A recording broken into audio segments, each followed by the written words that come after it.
Bonjour et bienvenue. Dans cette vidéo, je vous montre comment réaliser 3 couronnes de Noël bien différentes et avec relativement peu de matériel.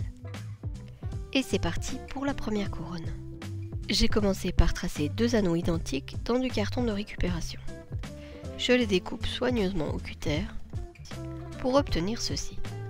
Utilisez de préférence du carton double cannelure qui est plus résistant. Je colle ensuite à la colle à bois les deux formes ensemble.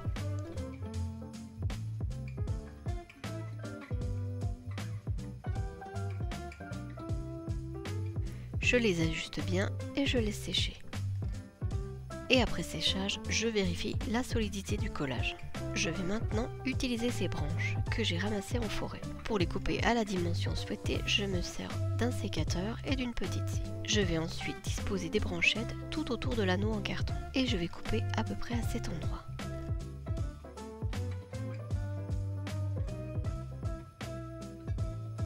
Je coupe les plus grosses branches à la scie et les plus fines au sécateur, et tout à la même longueur. Maintenant, je fixe les plus gros morceaux de branches à la colle chaude.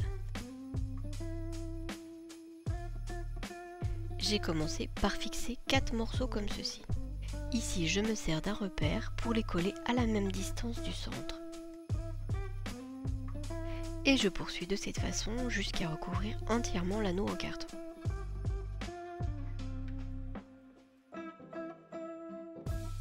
J'utilise maintenant les branches les plus fines qui viendront masquer le carton que je fixe entre toutes les branches. Et on obtient ceci. Ici, je blanchis l'ensemble avec un peu de peinture acrylique.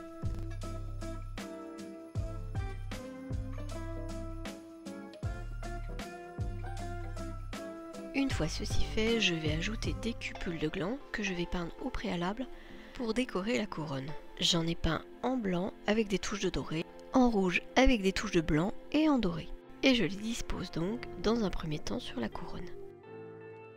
Avant de les coller à la colle chaude lorsque la disposition semble harmonieuse.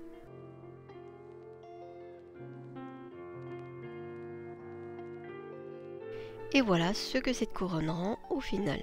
On colle solidement un lien à cet endroit pour l'attache.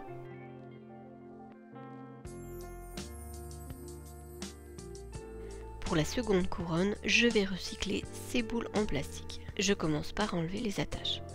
Et je coupe cette partie sur les grosses boules.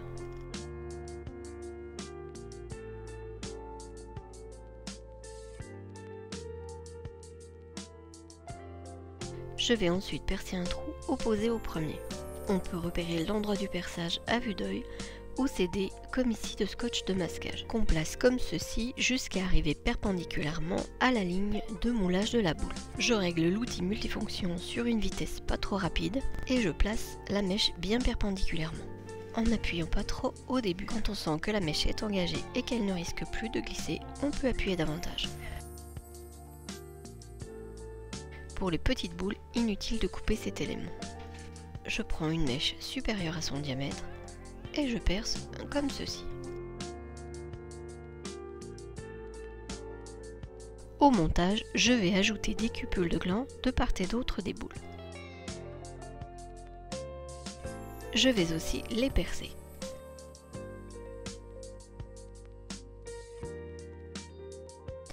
On peut réaliser un pré-perçage avec une vis pour que la mèche ne glisse pas au début du perçage.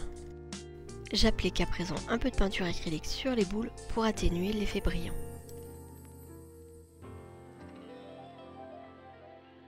Et je vais décorer les grosses boules avec ce pochoir adhésif. On trouve ce genre de pochoir en magasin de loisirs créatifs.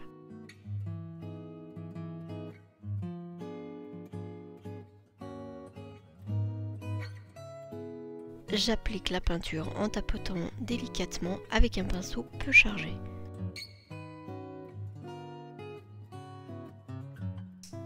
Et voici ce que ça donne.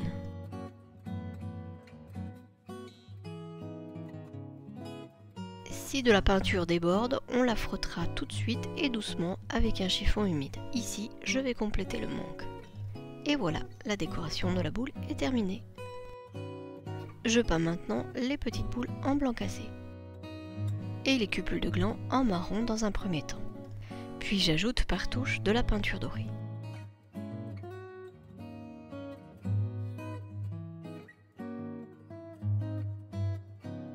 Je continue de la même façon avec une peinture dorée plus claire.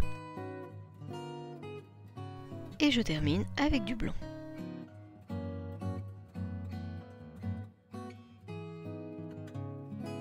Une fois que tout est peint, je dispose les éléments comme ceci.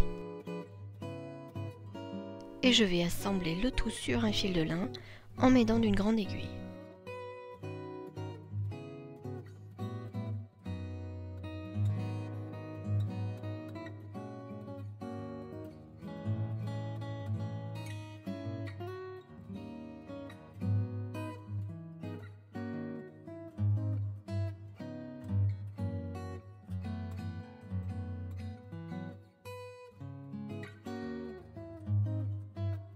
Avec une bonne longueur de fil, je vais repasser dans les éléments jusqu'ici.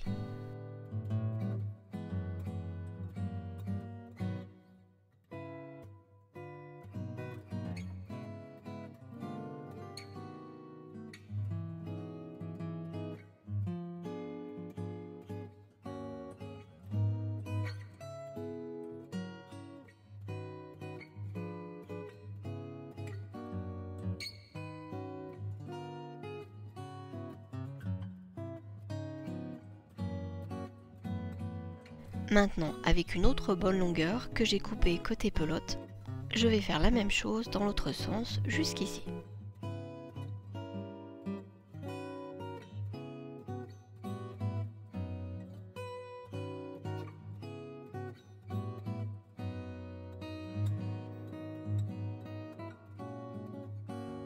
À présent, on tend bien le fil. De même pour celui-ci. On retend bien les fils ensemble, c'est important pour donner cette forme à peu près ronde. Et on fait un double nœud bien serré à ce niveau, en veillant à ce que les fils ne se détendent pas.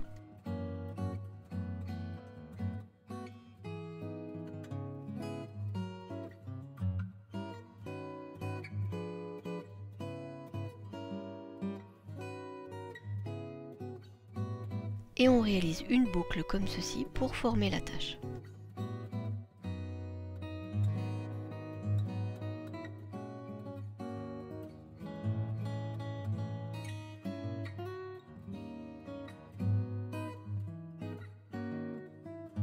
Et on n'a plus qu'à suspendre la couronne.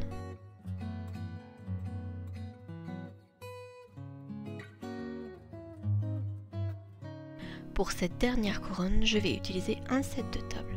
Je commence par le découdre entièrement avec un découpe-vite.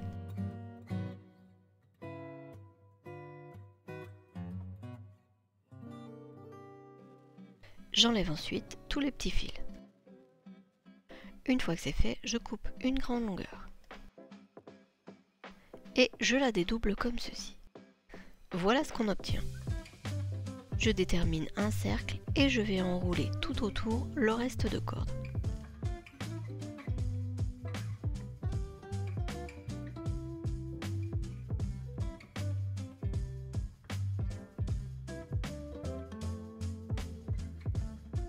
Je vais ensuite assurer le bon maintien du début de la couronne en nouant un lien armé.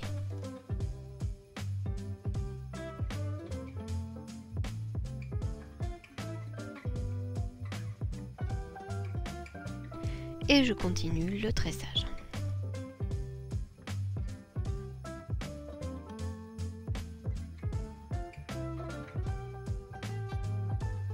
J'ajoute au fur et à mesure les morceaux de corde en les insérant comme ceci.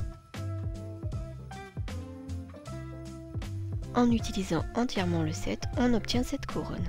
Je trace ensuite des étoiles de différentes tailles en utilisant des emporte-pièces. Je les découpe ensuite soigneusement en reformant les pointes.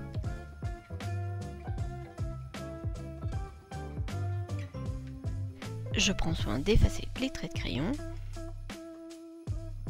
Je plie maintenant l'étoile avec précision comme ceci pour créer le volume.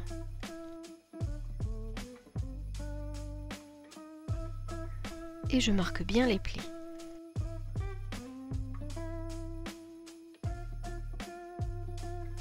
Voici ce que l'on obtient à la fin des pliages.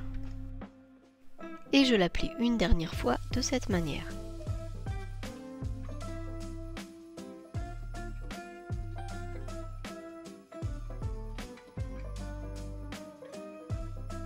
J'ajoute maintenant un peu de peinture avec cette petite spatule pour patiner l'étoile.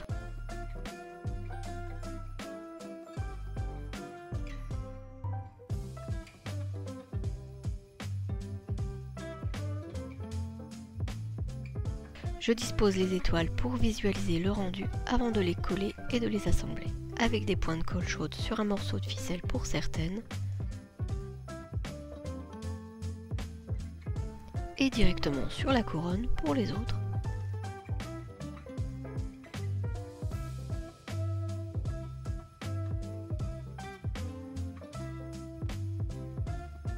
J'ai terminé en collant les ficelles toujours avec un point de colle chaude et en ajoutant une attache.